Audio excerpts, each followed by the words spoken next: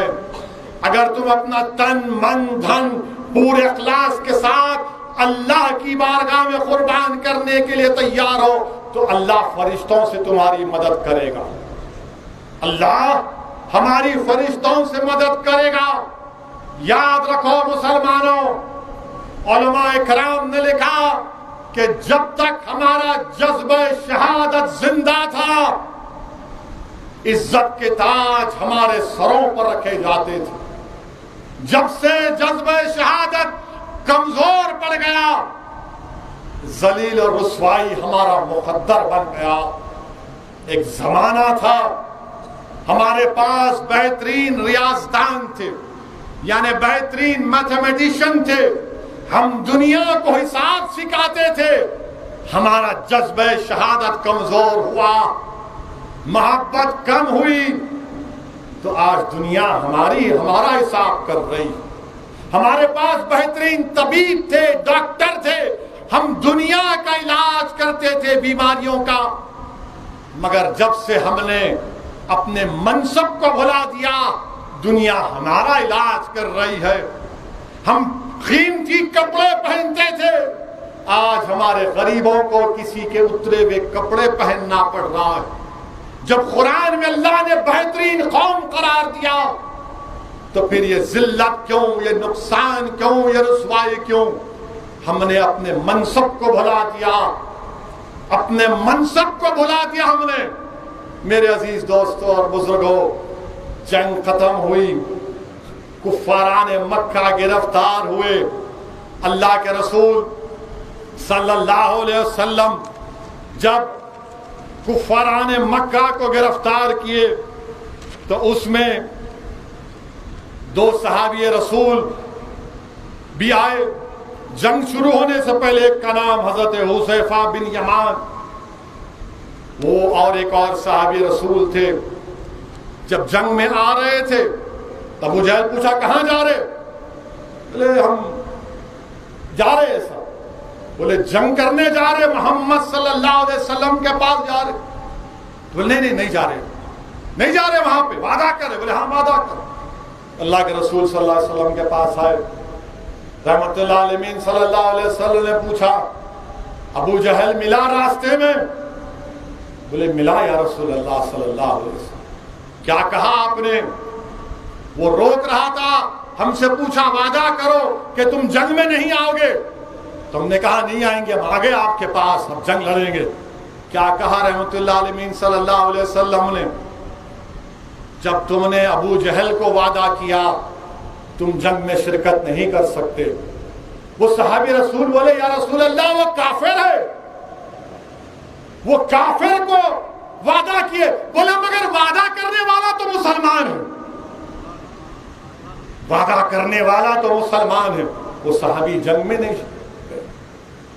یاد رکھو جب کسی سے وعدہ کرتے ہو نا, اور میں اپنے آپ سے مخاطب ہوں سب سے پہلے, کیونکہ سیاستدان کی ایک بڑی ذمہ داری ہمارے کندھوں پر ہے.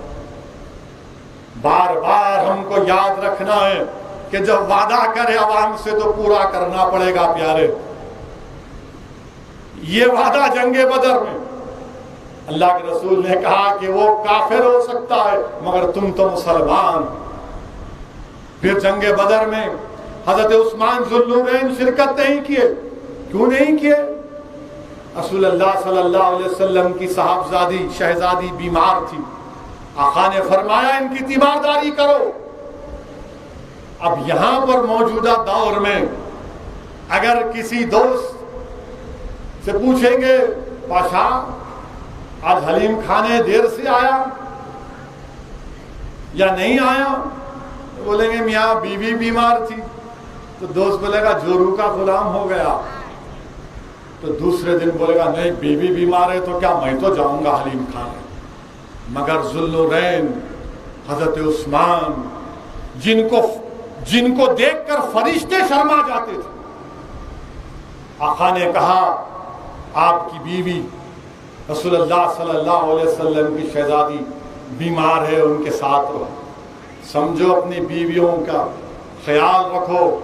جب بیوی بیمار ہوتی ہے اس کی خدمت کرنا غلامی نہیں ہے جورو کی, وہ عثمان غنی کی سنت ہے, رسول اللہ صلی اللہ علیہ وسلم کا حکم ہے. یاد رکھو جب قیدیوں کو گرفتار کر لیا گیا, مدینے کو لایا گیا, رات میں رسول اللہ صلی اللہ علیہ وسلم آ گئے.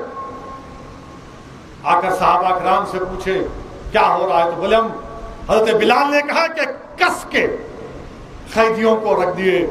رسول اللہ صلی اللہ علیہ وسلم سے حضرت بلال نے پوچھا یا صحابی نے پوچھا یا رسول اللہ آپ آرام نہیں فرمائے؟ رسول اللہ علیہ وسلم نے فرمایا میں کیسے سوتا ہوں, تم نے اتنی سخت رسی بن گئی کہ ان کی تکلیف سے مجھے تکلیف ہو رہی ہے, ان کے قیدیوں کی رسیوں کو ڈھیلا کر دو, ان قیدیوں کی رسیوں کو ڈھیلا کر دو, ڈھیلا کر دو. حکم ہوا تو رسیاں ڈھیلی کر دی. اور پھر اس کے بعد رسول اللہ صلی اللہ علیہ وسلم نے کہا کہ فدیہ دو اور اپنے اپنے قیدیوں کو رہا کراؤ. مکے کے مشرکین سے کہا, آپ کے چچا حضرت عباس بھی ہیں. حضرت عباس نے کہا رسول اللہ صلی اللہ علیہ وسلم سے کہ میرے پاس تو پیسے نہیں ہیں. اللہ کے رسول صلی اللہ علیہ وسلم نے تبسم فرما کر کہا چچا جان, وہ جو جنگ میں آنے سے پہلے چچی جان کو جو پیسوں کی تھیلی دی تھی وہی دے دو. حضرت عباس پکارتے ہیں کیسے معلوم تم کو, تم مدینے میں ہے میں مکے میں تھیلی دیتا ہوں. تو پکار کر کہتے ہیں کہ تم اللہ کے سچے نبی ہو, تم کو علم غیب آتا ہے. اور پھر میرے عزیز دوستو بزرگوں وہ واقعہ بھی آیا کہ اللہ کے رسول صلی اللہ علیہ وسلم کے داماد بھی گرفتار ہو گئے. ابو العاص جو اسلام نہیں قبول کیے تھے, وہ اپنی زوجہ کو حضرت زینب شہزادی رسول صلی اللہ علیہ وسلم کو پیغام بھیجائے کہ فدیہ ادا کرو. تو انہوں نے ایک ہار اپنا بھیجایا. جب وہ ہار اللہ کے رسول صلی اللہ علیہ وسلم اپنے ہاتھ میں دیکھا, حدیث شریف میں آیا کہ رسول اللہ صلی اللہ علیہ وسلم پر رقت طاری ہو گئی, رقت, آنکھ سے آنسو نکل گئے, اور فرمایا کہ کیا کوئی یہ ہار زینب کو واپس لوٹا دے اور اس قیدی کو بھی چھوڑ دے, کیونکہ وہ ہار ہماری امت کی ماں حضرت خدیجہ کبریٰ نے حضرت زینب کو شادی کے تحفے میں دیا تھا. اللہ کے رسول صلی اللہ علیہ وسلم بی بی خدیجہ سے اتنی محبت کرتے کہ جب ہار کو دیکھا بی بی خدیجہ کا تو رقت طاری ہو گئی. اور کون بی بی خدیجہ, کون بی بی خدیجہ جس نے جب رسول اللہ صلی اللہ علیہ وسلم سے نکاح ہوا تو 20 نوکرانیاں آپ کے پاس تھیں, دولت تھی, سب سے دولت مند تھی مکے میں, سب رسول اللہ اور اسلام کی تبلیغ کے لیے بانٹ دیا. ایک وقت ایسا آیا کہ کوئی کام کرنے والی نہیں تھی, اور بی بی خدیجہ ان پر اللہ لاکھوں سلام, وہ کھانا پکا رہی ہے. کھانا پکا کر جب لے کر آتی ہیں تو آقا دو عالم صلی اللہ علیہ وسلم فرماتے ہیں اے خدیجہ جبریل امی آئے ہیں اور یہ پیغام دے رہے ہیں کہ اللہ تم کو سلام بھیجتا ہے, اللہ تم کو سلام بھیجتا ہے. بی بی خدیجہ پر اللہ نے سلام بھیجا. میرے عزیز دوستوں اور بزرگوں, بی بی خدیجہ نے اسلام کے لیے بڑی مصائب اور مشکلات اٹھائی. جب بی بی خدیجہ کا وصال کا وقت قریب آیا تو آپ نے رسول اللہ صلی اللہ علیہ وسلم سے عرض کیا کہ میں ایک رسول کی زوجہ ہوں, نہیں معلوم کہ میں نے پورے حقوق ادا کیے نہیں کیے. تو اللہ کے رسول صلی اللہ علیہ وسلم نے ہاتھ پکڑ کر کہا کہ نہیں نہیں, تم اس دنیا میں میری بیوی تھی اور جنت میں میری بیوی رہو گی. یہ محبت ہوتی ہے. سنو دنیا کے مردوں, دنیا کے شوہروں, سنو سنو دنیا کی بیویاں, سنو, یہ محبت ہوتی ہے. اللہ کے رسول صلی اللہ علیہ وسلم نے ارشاد فرمایا, بی بی عائشہ فرماتی ہیں کہ ایک مرتبہ مدینے میں, اور آپ کو معلوم بی بی خدیجہ کی 2 مرتبہ شادی ہوئی تھی, 2 مرتبہ بیوہ ہو گئی تھی, 2 بیٹے تھے حالہ اور ہند. ان کے بیٹوں کا نام حالہ اور ہند تھا. جب رسول اللہ صلی اللہ علیہ وسلم مدینے میں دوپہر میں آرام فرماتے تو کسی کی مجال نہیں ہوتی, بلکہ سوء ادب تھا کہ کوئی ڈسٹرب نہیں کرتا. نہ بی بی عائشہ, نہ صدیق اکبر, نہ فاروق اعظم, نہ شیر خدا علی, نہ ذوالنورین حضرت عثمان, کسی کی مجال نہیں ہوتی تھی. بی بی خدیجہ کے فرزند شہزادے خدیجہ حضرت حالہ مسجد نبوی میں آتے ہیں اور پکار کر پوچھتے ہیں کہاں ہے نبی پاک صلی اللہ علیہ وسلم. رسول اللہ صلی اللہ علیہ وسلم کے کانوں میں آواز پہنچتی ہے, اٹھتے اور کہتے میرا حالہ آ گیا, میرا حالہ آ گیا, میرا حالہ آ گیا. بتاؤ کیا کوئی اس طرح کی محبت کرتا ہے؟ آقا فرمائے میرا حالہ آ گیا, میرا حالہ آ گیا. دنیا والوں سبق حاصل کرو, سیکھو. اور ایک مرتبہ بی بی عائشہ فرماتی ہے کہ میں نے رسول اللہ صلی اللہ علیہ وسلم سے کہا یا رسول اللہ صلی اللہ علیہ وسلم, آپ اتنا بی بی خدیجہ کا نام لیتے ہیں, اتنا نام لیتے ہیں کہ وہ تو آپ سے عمر میں بھی بڑی تھی, 15 ایئرس, اور میں آپ کے سامنے ہوں, آپ ان کا نام لیتے ہیں. اللہ کے رسول صلی اللہ علیہ وسلم بی بی عائشہ فرماتی امت کی ماں, چہرہ سرخ ہو گیا. پھر رسول اللہ صلی اللہ علیہ وسلم کے آنکھ سے آنسو روا دوا ہو گئے اور فرمایا کہ عائشہ جب مصائب کا وقت تھا, جب خدیجہ میرے ساتھ تھی, آج راحت کے دنوں میں تم میرے ساتھ ہو. ایک وقت رسول اللہ صلی اللہ علیہ وسلم بی بی عائشہ مروی حدیث کی کہ ایک خاتون آتی ہے, ضعیف خاتون, رسول اللہ صلی اللہ علیہ وسلم اس کو بلاتے ہیں, چادر بچھاتے ہیں, بیٹھتے ہیں, خوب اس سے بات کرتے ہیں, خوب بات کرتے, وقت دیتے ہیں, اور پھر جاتے وقت اس کو تحفہ دے کر بھی جاتے ہیں. بعد میں بی بی عائشہ امت کی ماں پوچھتی ہے رسول اللہ صلی اللہ علیہ وسلم یہ کون تھی؟ رحمت اللہ علیہ صلی اللہ علیہ وسلم ارشاد فرماتے یہ خدیجہ کی مکے کی سہیلی تھی, تو جب کبھی وہ ہمارے گھر کو آتی تو ہم اسی طرح اس سے بات کرتے, اس سے محبت کرتے, اس کو جاتے وقت تحفہ دیتے. میرے عزیز دوستوں اور بزرگوں, یہ اپنے بیوی کے سہیلیوں سے محبت کرنے کی سنت ہے. آج کا معاشرہ کیا ہے,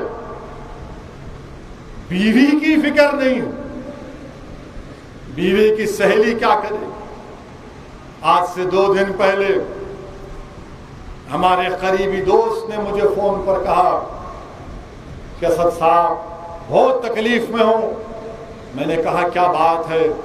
کہا میرا بڑا داماد میری بیٹی کو پلر نمبر 150 کے پاس رات کے 12 بجے نشے کی حالت میں موٹر سائیکل پر چھوڑ کے بھاگ گیا. اسد صاحب میں رات کے 12:30 بجے میری بیٹی فون کرتی ہے.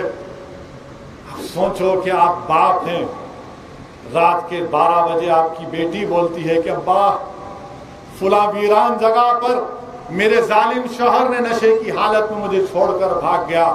کیا بیتی ہوگی اس باپ پر, کیا بیتی ہوگی اس باپ پر. عزیز دوستوں اور بزرگوں، میاں بیوی ایک دوسرے کے لیے کپڑا ہے. قرآن کہہ رہا ہے جسم کا کپڑا ہے. اور کپڑے کا کام کیا ہے؟ دھول سے بچانا. کپڑے کا کام کیا ہے؟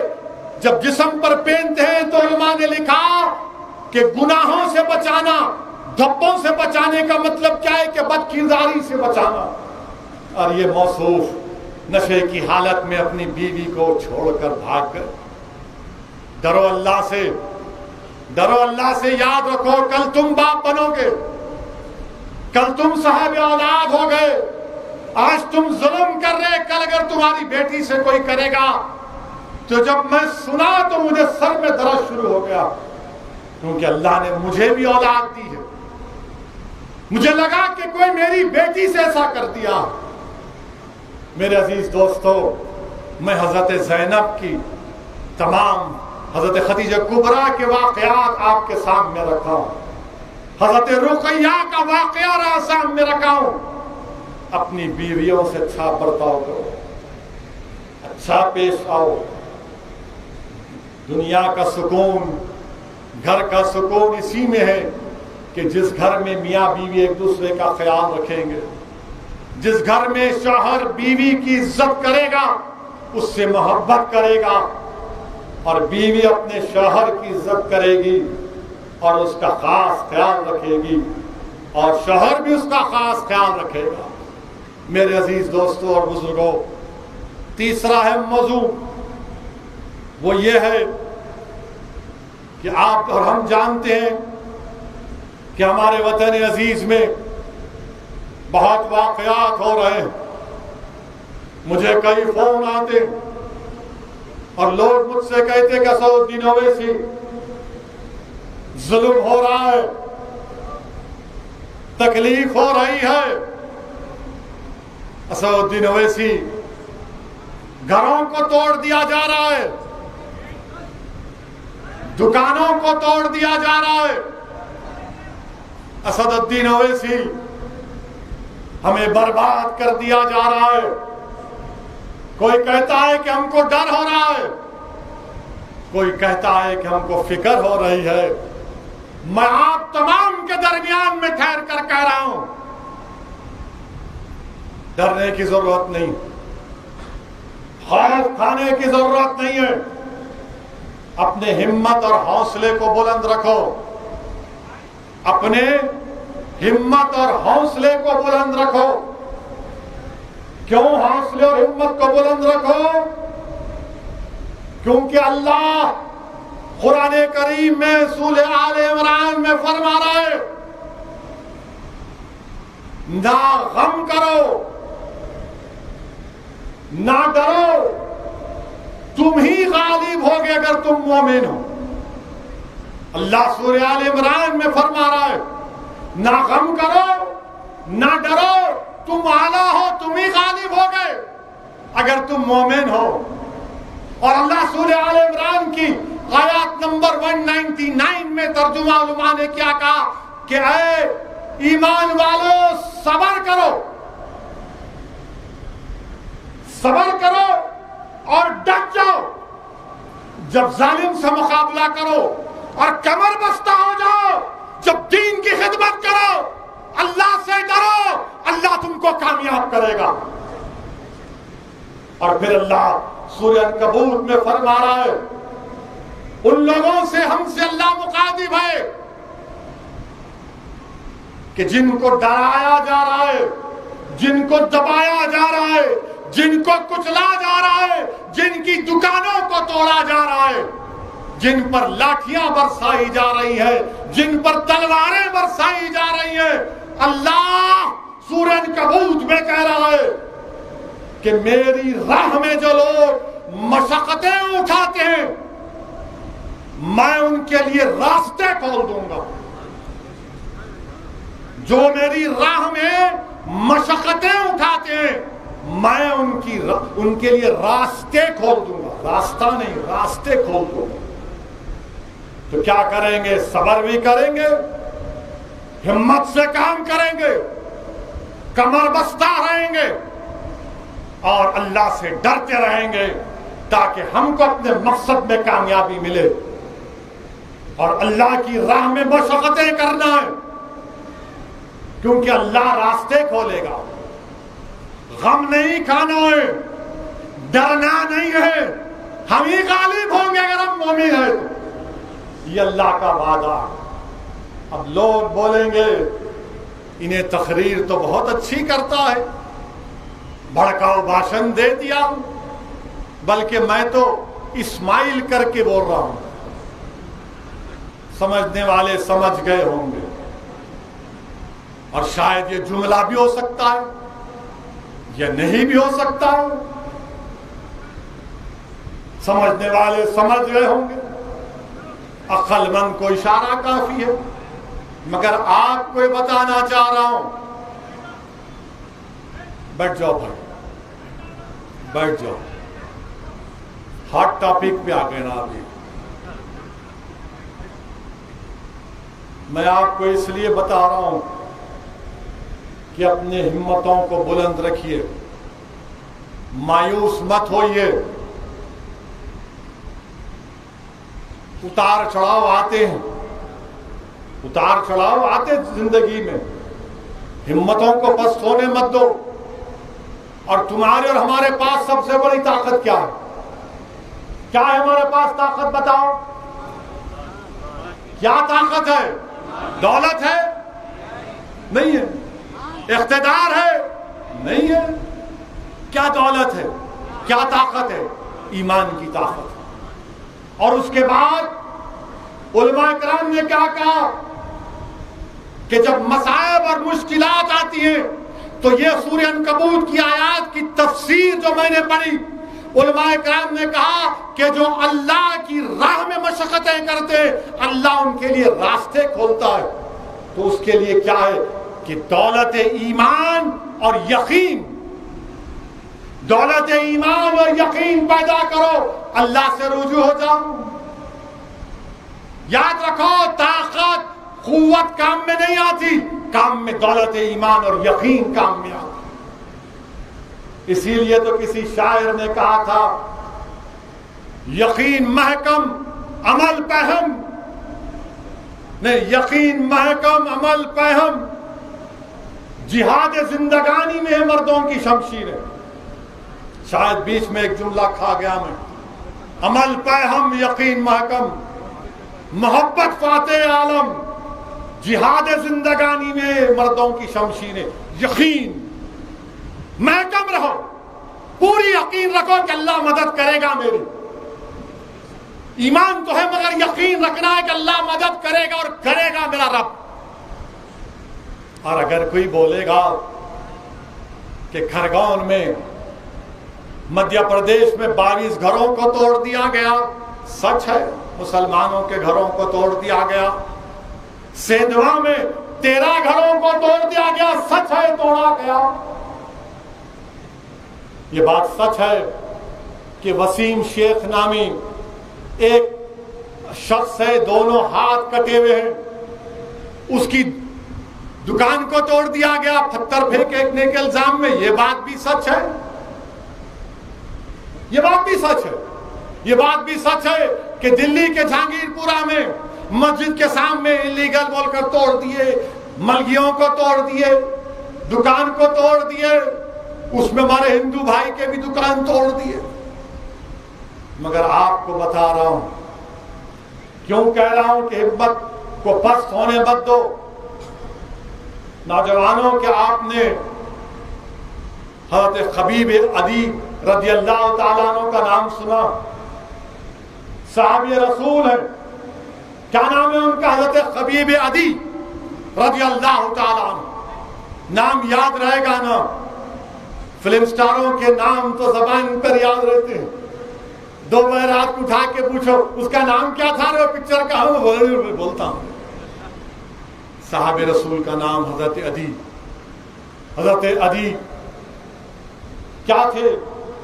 حضرت عدی رضی اللہ تعالی عنہ جب حضرت خبیب بن عدی، معاف کرنا، ان کو مشرکین نے گرفتار کر لیا مکہ میں.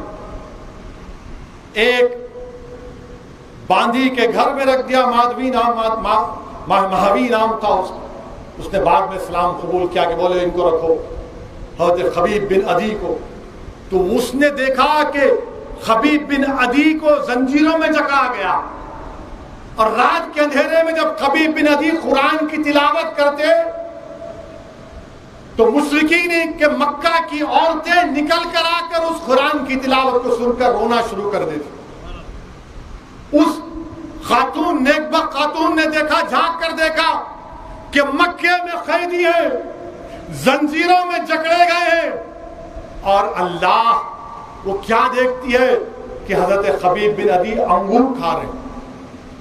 وہ پریشان ہو گئی کہ مکے میں انگور, جہاں پر زراعت نہیں کچھ نہیں. تو معلوم ہوا اللہ ان کو انگور کھلا رہا تھا. وہ حضرت خبیب بن عدی کے پاس گئی اور کہا کہ میں آپ کی کچھ مدد کر سکتی ہوں. تو انہوں نے فرمایا کہ نہیں, تم صرف اتنا کرو, مجھے تھوڑا میٹھا پانی پلا دو, اور جب یہ لوگ مجھے مارنے آئیں گے نا تو مجھے بتا دینا جب میرا قتل کرنے آئیں گے. اور تیسرا, جب بتوں پر اگر کوئی گوشت قربان کیا جاتا ہے تو گوشت مجھے مت کھلانا. اس نے کہا کہ ٹھیک ہے. پھر بعد میں آ کر کہا کیونکہ وہ 4 مبارک مہینے تھے, ذی الحجہ کے, ذی قعدہ کے, محرم کے, جب کسی کو مارا نہیں جاتا تھا, وہ 4 مہینے ختم ہوئے. اس نیک بخت خاتون نے آ کر کہا کہ خبیب بن عدی اب تم کو مارا جائے گا, تم کو سولی پر لٹکایا جائے گا. مکے کے آگے جا تنیم ایک جگہ ہے, وہاں پر تم کو سولی پر چڑھایا جائے گا. وہ اطمینان سے رہتے ہیں, مسکراتے ہیں, پیشانی پر کوئی پریشانی کے آثار نمودار نہیں ہوتے. ان کو رسیوں سے, زنجیروں سے جگڑ کر لے کر جاتے ہیں. راستے میں حضرت خبیب کو خوب مارتے ہیں, خوب مارتے ہیں. اس زمانے میں عرب میں روایت نہیں تھی کہ کسی قیدی کو مارا جائے. خیر ان کو مارتے ہیں, ان کو مار کر تختے پر چڑھاتے ہیں. تو پوچھتے بتاؤ تمہاری کوئی خواہش ہے خبیب؟ کہتے ہاں خواہش تو نہیں ہے, مگر صرف 2 رکعت نماز پڑھنا چاہتا ہوں, 2 رکعت نماز پڑھنا چاہتا ہوں. بولے پڑھ لو. 2 رکعت نفل نماز پڑھے, جلدی پڑھ لیے, اور اس کے بعد ان ظالموں سے, مشرکین سے مخاطب ہو کر کہا کہ میں زیادہ دیر تک نماز پڑھ سکتا تھا مگر نہیں پڑھا, اس لیے کہ تم یہ سمجھو گے کہ میں موت سے ڈر گیا, میں موت سے ڈر گیا. اس کے بعد حضرت خبیب بن عدی نے اشعار پڑھے. میں جب یہ پورا مضمون پڑھا میرے رونگٹے کھڑے ہو گئے. حضرت خبیب نے اشعار عربی میں پڑھے, اس کا ترجمہ یہ ہے, سنیے. حضرت خبیب نے تخت دار پر کھڑے ہو کر کہا لوگ جوق در جوق میرے گھر جمع ہو رہے ہیں, بڑے بڑے گروہ میرے قتل کا تماشا دیکھنے کھڑے ہیں. یہ تمام لوگ مجھ سے عداوت نکال رہے ہیں اور جوش میں بھپرے ہوئے ہیں. میں اس قتل میں دست و پاستہ کھڑا ہوں. قبائل اپنی عورتوں اور بچوں کو میرے قتل کا تماشا دکھانے لائے ہیں. مجھ سے کہتے ہیں کہ اسلام چھوڑ دینے سے تیری جان بچ سکتی ہے, لیکن دین چھوڑنے سے مر جانا بہتر ہے. میری آنکھیں نمناک ہیں لیکن میں صبر کروں گا اور دشمن کے سامنے نہ جھکوں گا, کیونکہ میں وصل حق سے شاد کام ہونے والا ہوں. موت کا مجھے ڈر نہیں ہے, ڈر ہے تو جہنم کے شعلے بار خون چوسنے والی آگ سے. یہ صحابی رسول ہیں جن کے تعلق سے رحمت العالمین نے فرمایا کہ میرے صحابی آسمان میں ستاروں کے مانند ہیں, جو کوئی ان کی پیروی کرا وہ جنت میں چلا جائے گا. حضرت خبیب بن عدی کہہ رہے ہیں ڈر ہے تو جہنم کے شعلے بار خون چوسنے والی آگ کا. عرش اعلیٰ کے مالک نے مجھ سے خدمت لی ہے اور مجھے صبر و ضبط ہدایت فرمائی.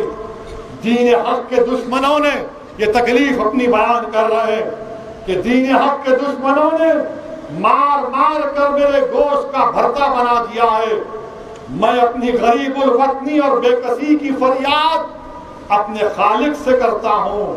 واللہ میں جب اللہ کی راہ میں جان دے رہا ہوں تو مجھے پرواہ نہیں کس پہلو پر گرتا ہوں اور کیسے جان دیتا ہوں. ذات باری تعالیٰ سے امید ہے کہ اگر وہ چاہے تو میرے جسم کے ہر ٹکڑے پر برکت نازل کرے. یہ حضرت خبیب بن عدی کیا کہہ رہے ہیں کہ میرے جسم دین حق کے دشمنوں نے مار مار کر میرے گوشت کا بھرتا بنا دیا. اخلاق کو بھی مارا تھا, پیلو خان کو بھی مارا تھا, رگبر کو بھی مارا تھا. ظالموں سنو, یہ خبیب بن عدی تخت پر کھڑے ہو کر کہہ رہا ہے مجھے موت سے ڈر نہیں ہے. ہم خبیب بن عدی کے غلاموں کے غلام ہیں. ہم تمہارے ظلم سے ڈرنے والے نہیں ہیں. ہم موت سے نہیں ڈریں گے, نہ تمہارے ظلم سے ڈریں گے, نہ تمہاری طاقت سے ڈریں گے, نہ تمہاری قوت سے ڈریں گے.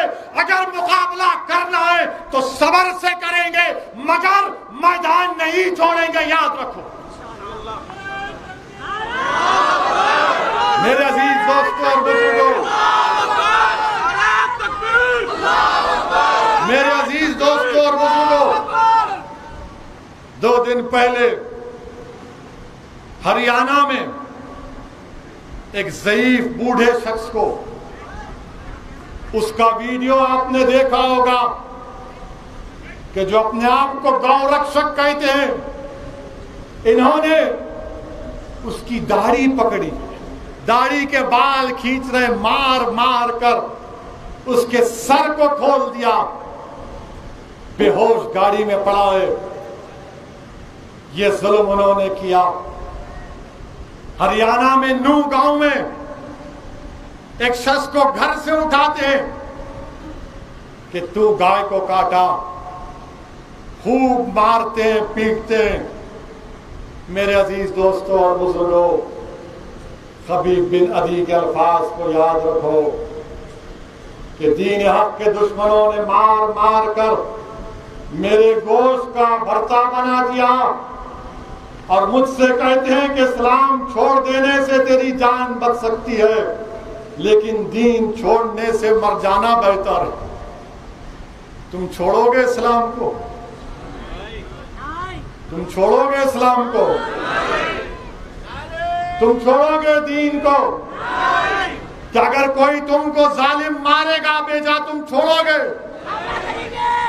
میرے عزیز دوستوں اور بزرگوں, اب کیا ہوتا ہے, خبیب بن عدی کھڑے ہوتے ہیں اور اس پھانسی کا پھندا اپنے گلے میں ڈالتے ہیں اور مشرکین سے کوئی آواز لگاتا ہے کہ خبیب بن عدی کیا یہ اچھا ہوتا کہ تیری جگہ پر محمد صلی اللہ علیہ وسلم ہوتے.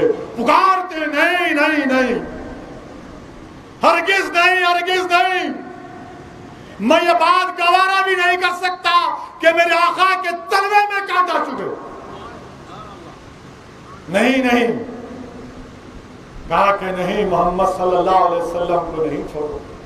اور پھر اس کے بعد خبیب بن عدی کیا کہتے ہیں؟ یاد رکھو, یاد رکھو اس جملے کو, تاریخی جملہ اپنے ذہنوں میں رکھ لو اس بات کو. اگر آپ اور ہم رسول اللہ صلی اللہ علیہ وسلم سے سچی محبت کرتے ہیں تو خبیب عدی کے جملے کو یاد رکھو. حضرت خبیب عدی نے کہا کہ یا اللہ, میرا سلام میرے آقا محمد مصطفیٰ صلی اللہ علیہ وسلم کو پہنچا دینا کہ میں نے دین کے حق میں اپنی جان دینے جا رہا ہوں. یا اللہ, میرے آقا کو میرا سلام پہنچا دینا. مدینے میں رسول اللہ صلی اللہ علیہ وسلم بیٹھے, مدینے میں محمد مصطفیٰ صلی اللہ علیہ وسلم صحابہ کے رضی اللہ تعالیٰ عنہ کے ساتھ بیٹھے ہیں، غشی کی حالت جاری ہوتی ہے، راقہ کے آنکھ سے آنسو نکلتے اور فرماتے ہیں وعلیکم السلام حبیب بن عدی، وعلیکم السلام حبیب بن عدی۔ رسول اللہ صلی اللہ علیہ وسلم فرماتے ہیں وعلیکم السلام۔ آقا فرماتے ہیں کہ جبرائیل امین نے مجھے آ کر حضرت حبیب بن عدی سے ظلم ہو رہا ہے مجھے اس کا سلام پہنچایا، کہا ہماری یہ ظلم کے بھی داستان آقا کے دربار میں کوئی پہنچا دے۔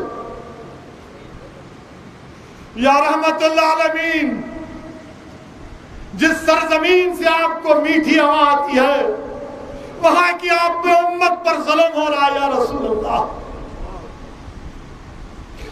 یا رسول اللہ ظلم ہو رہا ہے آپ کی امت پر۔